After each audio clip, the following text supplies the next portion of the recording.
Vor einem halben Jahr stolperte ich zufällig über das 95-5-Prinzip. Es beschreibt, dass 95% der Prepper sich auf Situationen vorbereiten, die nur zu 5% auch eintreten werden. Doch es steckt noch mehr dahinter.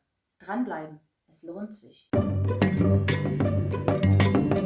Das 95-5 oder 95-5-Prinzip wurde ursprünglich von Chris Tanner entwickelt und von Canadian Prepper und anderen englischsprachigen YouTubern aufgegriffen. Die Links dazu findet ihr übrigens unten in der Videobeschreibung. Leider konnte ich dazu absolut gar keine deutschsprachigen Videos finden, deshalb greife ich das jetzt mal hier auf, denn es geht um unser aller Überleben. Genauer gesagt geht es um Wahrscheinlichkeiten. Prepper bereiten sich vor, sie beschäftigen sich mit der Urangst, mit abgefahrenen Szenarien, die möglicherweise passieren könnten. Das meiste davon ist ziemlich unrealistisch, denn viele übersehen dabei, was jeden Tag passieren kann. Das ganze Genre Prepping, Überlebenstraining, Vorbereiten, Survival, Outdoor wird auch auf YouTube übelst gehypt. Statistisch gesehen bereiten sich diese Überlebensexperten aber zu 95% auf Szenarien vor, die nur mit einer 5%igen Wahrscheinlichkeit auch eintreten werden. So wie es jetzt der Fall ist.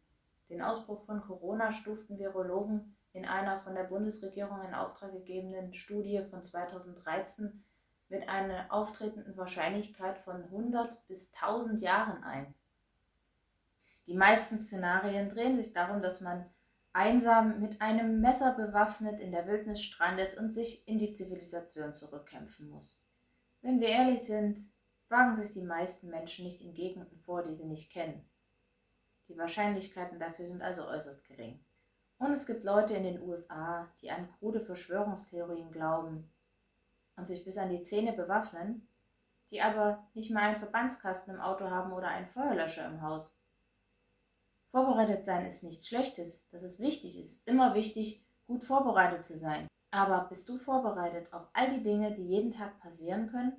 Was denn zum Beispiel? Einen Autounfall, einen Wohnungsbrand, einen Stromausfall oder einfach, wenn man sich im Haushalt verletzt? Weißt du, wie man einen Reifen wechselt? Hast du einen Feuerlöscher im Haus oder weißt du, wie man einen Brand in einer Bratenpfanne voller heißem Öl löscht? Was machst du bei einem Stromausfall? Wie leistest du Erste Hilfe bei einer Verletzung oder kannst dir zumindest so weit helfen, dass du es bis zum nächsten Arzt schaffst? Hör auf, in deiner Fantasiewelt zu leben. Du kannst vielleicht aus Holz einen Unterstand bauen, aber das wird dich nicht retten, wenn dein Kindergarten wegen einer Pandemie geschlossen wird und du während des Homeoffice dein Kind betreuen musst. Nun gut, das ist eigentlich schon wieder relativ unwahrscheinlich. Daran sehen wir aber einmal mehr, dass wir uns gerade in einer sehr außergewöhnlichen Situation befinden, denn die 5% sind tatsächlich eingetreten. Autounfälle, platte Reifen, Brände, Stromausfälle, Haushaltsunfälle, das sind Dinge, die jeden Tag passieren können. Jeden davon habe ich tatsächlich schon einmal erlebt und habe es mehr oder weniger glimpflich auch überlebt, aber vorbereitet war ich nie. Das 95-5-Prinzip. Setze deinen Fokus auf die Dinge, die wirklich passieren können. Welche Dinge sind denn wahrscheinlich? Ein Autounfall, Reifenwechsel, Extremwetter, Verletzungen, Wohnungsbrände, Orkane, Stromausfälle.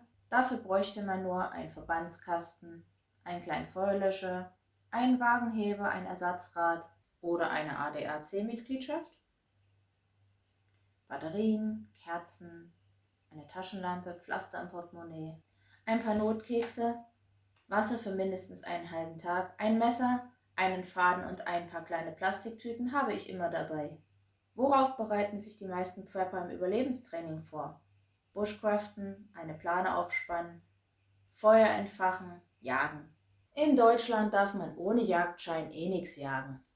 Genau, aber es geht auch um so einfache Dinge, was man alles in eine Notfalltasche packen muss, wenn man doch mal fliehen muss. Die Liste und die Links sind in der Beschreibung. Kein Mensch wird rausgehen, wenn er bereits ein Dach über dem Kopf hat. Klar, wenn man dann doch mal fliehen muss, dann muss man erstens die Fähigkeiten alle schon mal geübt haben, die man später braucht, denn wer übt eigentlich täglich Feuer machen und jagen? Und zweitens ist körperliche Fitness ein A und O. Dann kann man seine Ausrüstung und seine Habseligkeiten tragen oder seine Kinder. Dann kann man auch in unwegsamem Gelände vorwärts kommen. Wenn man dabei verletzt ist, wenn man müde ist, durstig, hungrig, wenn es extrem heiß oder kalt ist. Alles Dinge, die extrem kräftezehrend sind. Und drittens, wenn du abhauen und fliehen musst, müssen es andere auch. Und es wird einen Kampf um die verbliebenen letzten Ressourcen geben. Toilettenpapier und Nudeln? Damit fängt es an. Doch damit genug für jeden da ist, hat die Regierung in Deutschland schon vor Jahren einen Katastrophenplan herausgegeben. Jede Familie soll Nahrungsmittel und Wasser für mindestens 10 Tage bereithalten und ein paar andere Dinge. Den Link dazu findet ihr übrigens auch in der Videobeschreibung. Letzten Endes rettet einen das eigene Sparbuch manchmal mehr als ein Messer.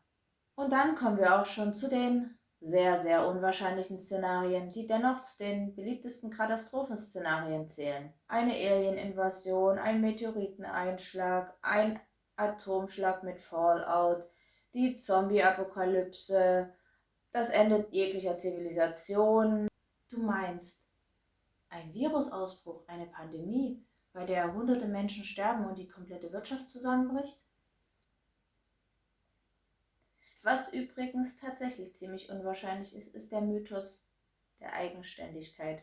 Zum Errichten und Erhalten einer Hütte benötigt man mehrere Personen.